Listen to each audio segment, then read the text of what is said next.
तो बच्चे हम 8C एक्सरसाइज कर रहे थे, उसी को कंटिन्यू करेंगे। इसके 3 और 4 सम्स अभी बच गए हैं, उसको देखेंगे। वो क्या है इवैल्यूएट, ये इंटीग्रल है और रीजन क्या है, एलिप्स है। एक एलिप्स के अंडर अब हमें जो है वो लिमिट्स फाइंड करनी है। ठीक है, क्या बोल रहा है, where A is the region in first quadrant bounded by ellipse. ये एलिप्स, ठीक है। तो मैंने देखो यहाँ पे एलिप्स ड्रॉ किया है एक, ठीक है, सही से कर लेना आप। अब तुम्हें पता है एलिप्स का यहाँ पे क्या है, 0 0, a,0, -a,0, 0 b और 0 -b। ठीक है, ये कौन सा एलिप्स है बच्चे, x² upon a² plus y² upon b² is equal to 1। अभी मेरा काम क्या है, उसने फर्स्ट क्वाड्रेंट बोला है ना, तो यही रीजन मेरे को लेना है। यही shaded portion is our feasible region. We have to take limits in first quadrant of ellipse. अब लिमिट्स लेने का तरीका मैंने तुम्हें बताया है। डबल इंटीग्रल में एक हमने कांस्टेंट लिमिट लेनी है और एक लेनी है वेरिएबल में। ठीक है, तुम पहले एक काम करना है, तुम यहाँ पे एक स्ट्रिप ले लेनी है। एक ये जो स्ट्रिप लेनी है ये हमें लिमिट बताएगी y की।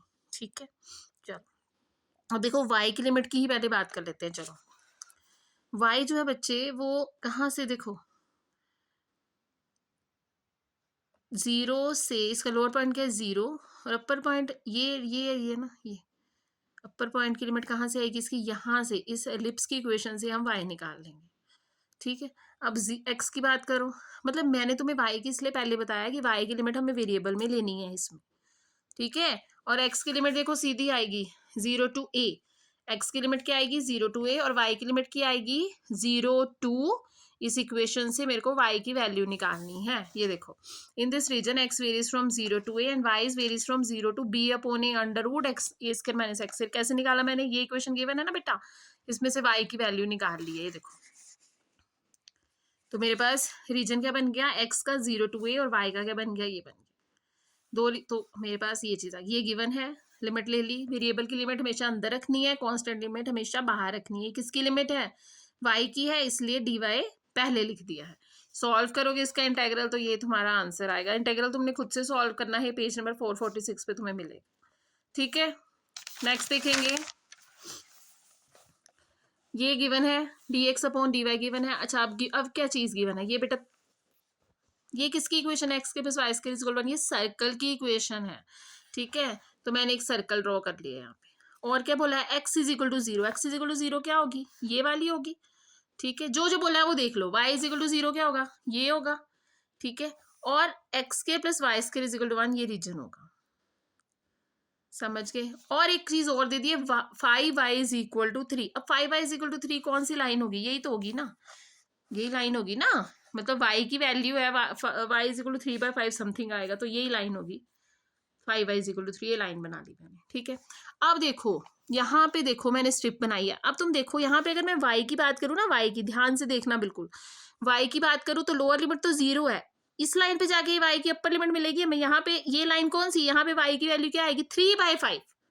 फिर से देखो, स्ट्रिप में हमने देखनी है y की लिमिट। ठीक है, लोअर लिमिट तो 0 है, अपर लिमिट क्या आएगी, यहाँ से देखो 3/5 आएगी, है ना। अब y की लिमिट 0 to 3/5 आ गई, ये तो कांस्टेंट में आ गई, y की लिमिट कांस्टेंट में आ गई, इसलिए अभी हमें x की लिमिट किस में लेनी है, वेरिएबल में लेनी है। समझ रहे हो, y की लिमिट देखो, स्ट्रिप बनाई मैंने एक वर्टिकल, वहां पे y की लिमिट आ गई 0 to 3/5, यहाँ इस लाइन से, है ना 3/5। तो y की लिमिट कांस्टेंट में आ गई, मैंने तुम्हें बोला एक की वेरिएबल में लेनी है, अब x की वेरिएबल में लेनी पड़ेगी।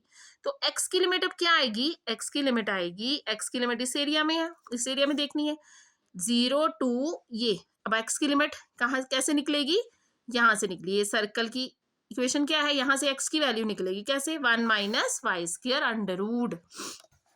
ये देखो ऐसे, तो इसको सॉल्व करेंगे। ये फॉर्मूला लगा, under root a² minus x² का फॉर्मूला लगाया और इसको सॉल्व कर दिया। समझ गए। तो बेटा ध्यान से लिमिट ध्यान से देख लो, ये सम्स कॉपी पे नोट करो। नेक्स्ट देखेंगे पैराबोला। इवेल्युएट, ये इक्वेशन दे दिया, where is a region bounded by 2 parabolas है, y² is equal to 4x, x² is equal to 4y।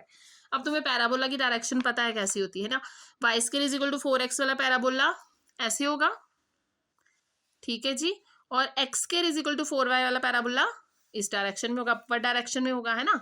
तो इनका कॉमन रीजन क्या आ जाएगा, ये आ जाएगा। दोनों का कॉमन रीजन ये आ जाएगा बेटा। और मैंने ये लिख दिया है कि ये कौन सा parabola x square is equal to y square, और ये कौन सा है y square is equal to 4x। अब जब भी तुम्हें पैराबोला में या किसी भी रीजन में कोई पॉइंट ऑफ इंटरसेक्शन की जरूरत पड़े तो वो हमें निकालना है ना। ये पॉइंट ए इंटरसेक्टिंग पॉइंट है, इसको निकालना पड़ेगा कैसे, इन दोनों इक्वेशंस को सॉल्व करके। तो मैंने क्या लिखा, shaded region is a feasible region, A is a point of intersection. ये दो इक्वेशंस को मैंने सॉल्व किया है। सॉल्व कैसे करते हैं, जैसे दो इक्वेशंस को हम नॉर्मली सॉल्व करते हैं। फ्रॉम 2 से y की वैल्यू निकाली, 1 में पुट कर दी, x आ गया 0 to 4, फिर इन दो वैल्यूज को 1 में रखा तो y मेरे पास, अच्छा y मेरे पास क्या आ गया, एक तो आ गया y इज इक्वल टू 0 और एक आ गया 4। ठीक है, तो पॉइंट क्या आ गया 0,0 और 4,4। तो यहाँ पे जो पॉइंट ऑफ इंटरसेक्शन है वो कितना आ जाएगा 4,4। ठीक है जी। अब हम लिमिट की बात करें, ध्यान से देखना है आप लिमिट।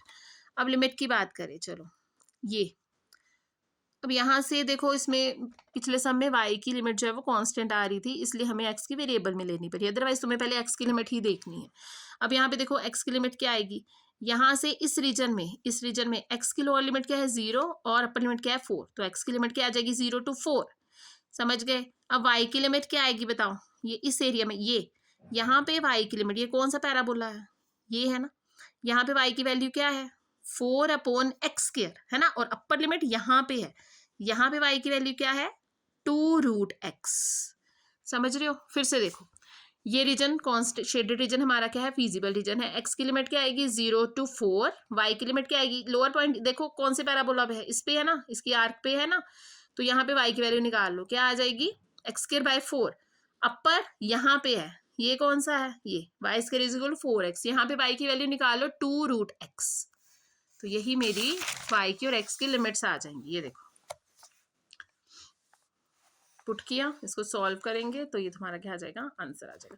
जो लिमिट वेरिएबल वाली है वो अंदर रखनी है, और जो लिमिट अंदर रखी है पहले वही लिखना है। y की लिमिट है तो dy ही पहले आएगा। समझ के नेक्स्ट बेटा ऐसा बिल्कुल सेम सम है, ये तो तुम्हारा होमवर्क है, इसको एक बार देखो। y² is equal to 2x हो जाएगा, x² is equal to 2y हो जाएगा। दोनों पैराबोलास बनाएंगे, उसका फिजिबल रीजन देखेंगे और फिर लिमिट्स निकालेंगे। पेज नंबर 448 पे ये दिखेगा तुम्हें। ठीक है जी। नेक्स्ट देखो बच्चा, नेक्स्ट सम है, evaluate y² dx dy over the region this above the region y is equal to 0 bounded by this and this. अब ये दोनों पैराबोला हैं, ठीक है। ये पैराबोला तो रीजन से पास करेगा, ये रीजन से पास नहीं करेगा, इसका हमें वर्टेक्स लेना पड़ेगा। ठीक है, here given region above y is equal to 0, therefore मतलब x एक्सिस पे होगा है ना, y is equal to 0 x axis पे होगा जी, बाउंडेड बाय दिस। अब ये क्या चीज है, ये equation of parabola with vertex 5,0। अब ये कैसे निकालते हैं, ये तुम्हें वर्टेक्स निकालना आता है अगर पैराबोला गिवन हो तो। इसको 0 रखो, y कितना आ गया 0, इसको 0 रखो, x कितना आ गया 5, तो वर्टेक्स कितना आएगा 5,0। 5,0 पे ये पैराबोला है, ये ऐसे आएगा। ठीक है, 5,0 बोला पैराबोला बन ड्रॉ कर दिया हमने। नेक्स्ट आएगा y is equal to 4x। ये पैराबोला तुम्हें पता है कौन सा है, ये ओरिजिन से पास होने वाला पैराबोला।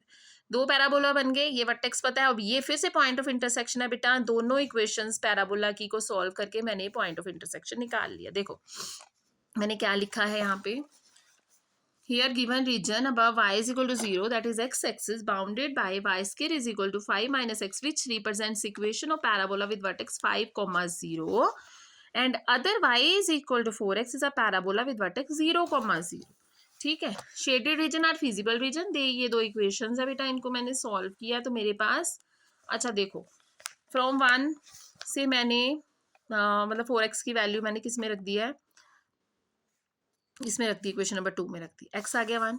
अब ये जो x है ये उठा के मैंने 1 में रखना चाहा तो मेरे पास y की दो वैल्यूज आई ना, y² इज इक्वल टू 4 + -2, तो मैंने इसको हमेशा मतलब पॉजिटिव वाली लेनी है।